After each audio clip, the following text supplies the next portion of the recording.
We work with governments to help them to identify private sector investors for protected areas and national parks.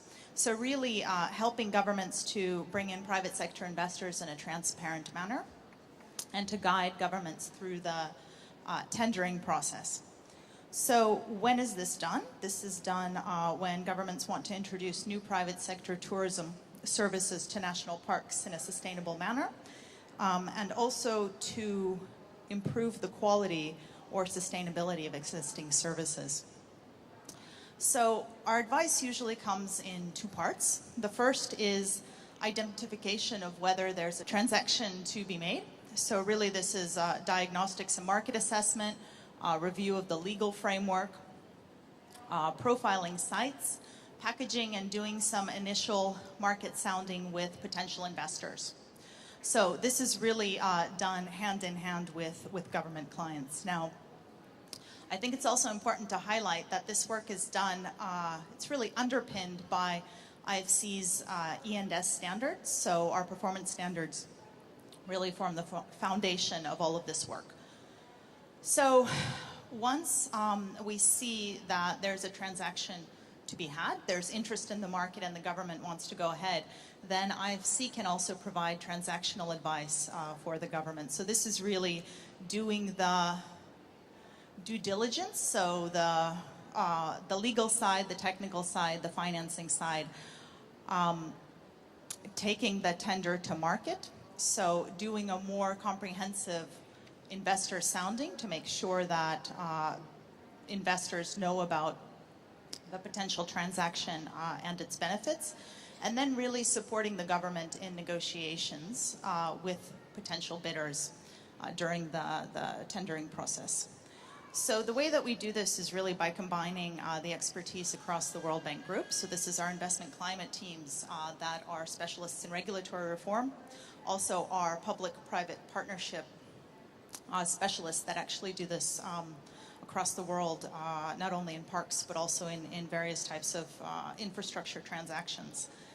And finally, again, our environmental and social specialists, their work really underpins all of this to ensure that biodiversity and is safeguarded and that local communities are protected. So here's just one example of our experience. This is in Kruger National Park in South Africa.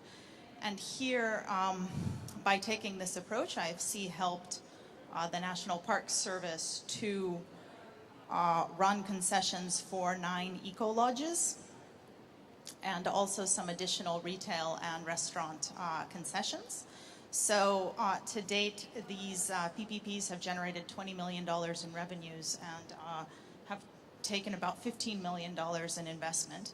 And I think what's quite important here is that Sandparks then developed their expertise by going through this process with IFC. They developed their expertise to then go ahead and successfully contract independently 14 more concessions. So it's really a handover and a transfer of IFC's knowledge and experience to government partners. Here's another example. This is in Mozambique.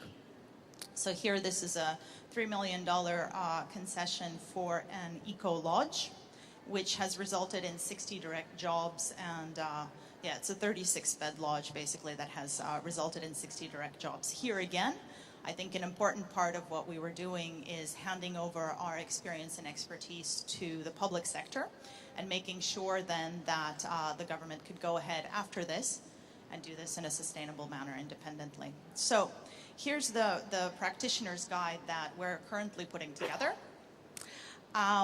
Basically, it's 2 parts. So the first part is really a consolidation of our experience in this space and the lessons learned that we've had going through this process in a number of countries with a number of clients and investors. And the second part is putting together templates that would help government clients to actually go through this process. So basically legal templates, financial templates, and also some of the technical templates that they would be able to access to be able to do this on their own. So the best contact for this is John Perrottet, who is in our Washington, D.C. office, if anybody has more questions about how this is done and what our experience is. And there's a few flyers here in the room also available with more information on the two examples that I talked through briefly. Thank you.